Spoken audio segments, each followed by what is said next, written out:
Ang Catechism of the Catholic Church mingon, tungod sa kadako sa pagigugma sa Dios diri sa tao, ang Dios nagmakanunayon sa iyang pagpadayag sa iyang kaugalingon aron usab makatagamtang o kaluwasan ang tao.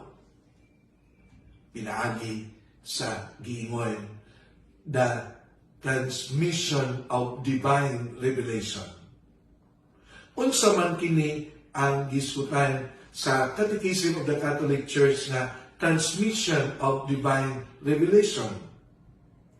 Pinaagi o gikan ni Kristo ngadto sa mga apostoles o ngadto usab sa mga successors sa mga apostoles nga mga mao ang mga obispo, ilang gipadayon pagsangyaw ang ebanghelyo aron usab mapadayag ang Ginoo nari o diri sa tao.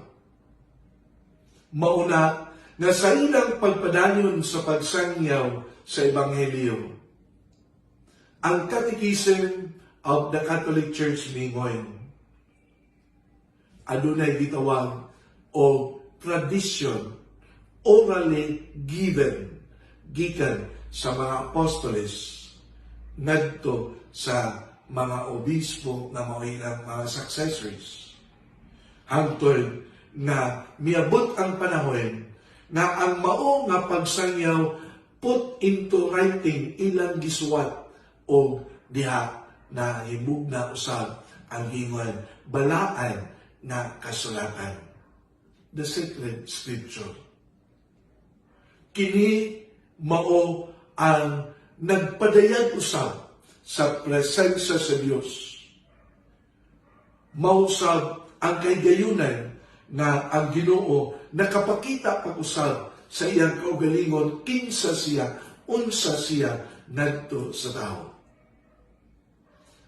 Ug niya giniyahan usab sa gahom sa Espiritu Santo ang Ginoo mihatag usab og gahom ngadto sa simbahan, labi na ngadto sa gitawag og the hierarchy of the church.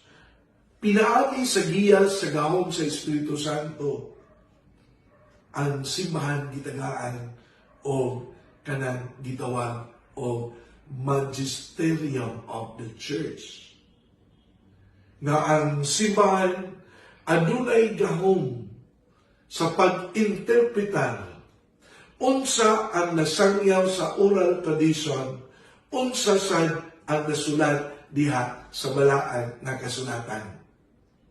Aron pinaagi niini ang simbahan makadeklarar through magisterium of the church unsa sad ang mga opisyal na mga pagtulunan na angayan usab nga dawaton sa kadausa sa mituo diha ni Kristo, pagpalawom sa ilang pagtuo, pagpalawom sa ilang pagsabot diha ni Kristo, pinaagi sa mga official teachings of the church, maunang giingon mga dogmas.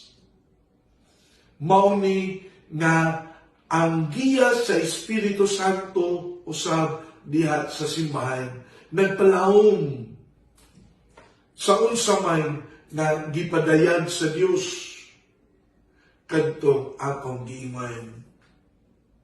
Transmission of divine revelation through oral tradition and through sacred scriptures nga mao ang balaan nga kasulatan nga gipalabban pagayod sa giingon through the magisterium of the church, ang gahom na gihatag sa Dios ngadto sa simbahan aron usab ang simbahan maka-interpretar o makahatag usab og mga pagtulunan nga gikan gayon sa kan Kristo nga pagtulunan.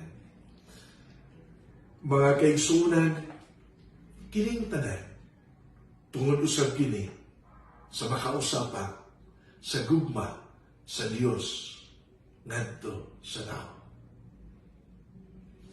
Among lagi pamamahalan sa makausapan, tudloy kami sa pagigugma, ilabi na niadtong mga tao nga nakapasakit o sa kanamo o sa among mga kaaway. Tudloy kami nga makapuyo kami sa gugma aron kami magmalipayon. Ug amo kini ituboy ngadto sa imong anak nga mao si Jesu Kristo ang among Ginoo. Amen.